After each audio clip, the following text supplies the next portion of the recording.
मैं बेसिकली सदर थाना और इससे पहले भी हम और भी थाने गए हैं। तो ईसीआई का, इलेक्शन कमीशन ऑफ इंडिया का, बेसिकली उन्हीं का निर्देश था, इंस्ट्रक्शन था कि 6 ऑब्जेक्टिव्स हैं जो इस बार state police down to the level of constable इनको इन्फॉर्म करना है, बताना है कि ईसीआई के 6 ऑब्जेक्टिव: नो वायलेंस, मतलब वायलेंस फ्री इलेक्शन कराना है इस बार; नो इंटिमिडेशन, कि कोई भी वोटर को डर ना लगे, कोई भय ना दिखा पाए, फ्री एंड फेयर रहे election; third is no influence, कोई किसी तरीके का इन्फ्लुएंस ना कर पाए कैश काइंड में; fourth is no booth jamming, जैसे आपने देखा है बंगाल में कई बार बूथ जैम हो जाता है, फेयर एंड फ्री नहीं होता है election; no source jamming, source jamming मतलब अगर जिसका जहाँ जिस पाड़ा में, जिस वार्ड में घर है, वो आसानी से वहाँ से कोई विदाउट फियर एंड भय निकल के पोलिंग स्टेशन तक पहुँच सके, आराम से अपना वोट कास्ट कर सके। एंड सिक्स्थ इज़ नो छप्पा, मतलब कोई किसी और का वोट नहीं देगा, कोई बोगस वोटिंग नहीं होगी, फ्री एंड फेयर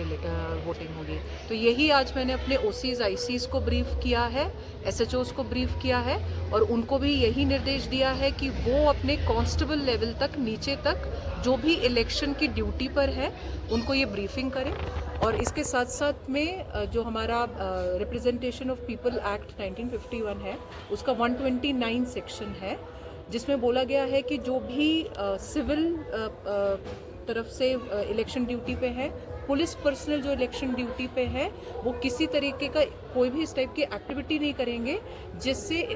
इलेक्शन किसी एक पर्टिकुलर कैंडिडेट के फेवर में या किसी एक पर्टिकुलर कैंडिडेट के मतलब नॉन फेवर में जाए। तो ये मैंने सबको बता दिया है, क्योंकि इस टाइप की अगर एक्टिविटी कोई पुलिस पर्सनल करता है, पुलिस ऑफिशियल करता है, तो उसके अगेंस्ट मतलब एप्रोप्रिएट एक्शन लिया जाए। तो ये आज मैंने ब्रीफिंग के लिए बेसिकली आज आई थी। तो इलेक्शन के दौरान कुछ भी कंप्लेन हो तो कैसे कर सकते हैं? हाँ, उसी के लिए बहुत अच्छा क्वेश्चन पूछा आपने। उसी के लिए हमने 2 दिन पहले, आप हमारा जो फेसबुक पेज है दार्जिलिंग पुलिस का, काइंडली आप सभी फॉलो करें, और आपके माध्यम से मैं सभी दार्जिलिंग के जो सिटीजन्स हैं उनको भी बोलूँगी, काइंडली फॉलो करिएगा दार्जिलिंग पुलिस का पेज। उसमें हमने हमारा जो हेल्पलाइन नंबर है उसको रिलेटेड एक पोस्ट किया है, और मैंने अपने आईसीओसीज को बोला है कि जितने भी हमारे विजिबल इंपॉर्टेंट बाज़ार हैं उसके प्रिंट आउट लेके पैम्फलेट्स बना के हम इसको डिस्ट्रीब्यूट करेंगे। और प्रिंट मीडिया में भी जो यहाँ के लोकल न्यूज़पेपर्स हैं, जो लोकली नेपाली में है, बंगाली में है, इंग्लिश, हिंदी, उसमें भी हम मार्केटिंग करेंगे इसका, मतलब इसको पब्लिश करेंगे। दार्जिलिंग डिस्ट्रिक्ट में कोई सेंसिटिव एरिया अभी तक आइडेंटिफाई हो गया या नहीं है वैसा? कुछ जैसे नारकोटिक्स के हिसाब से देखा जाएगा तो फांसी देवा खरीबरी एसी जो है वो नारकोटिक्स के लिए सेंसिटिव है, क्योंकि वो ट्रांसिट रूट पड़ता है, बिहार के साथ बॉर्डर है, वो कूच बिहार का भी ट्रांसिट रूट है। प्लस इसके अलावा बॉर्डर के कारण दार्जिलिंग इज सेंसिटिव, क्योंकि इंटरनेशनल बॉर्डर है हमारा। प्लस ये सिक्किम के साथ बिकॉज हमारा बॉर्डर है, तो ये इलिसिट लिकर के लिए भी सेंसिटिव है, क्योंकि वहाँ से यहाँ पर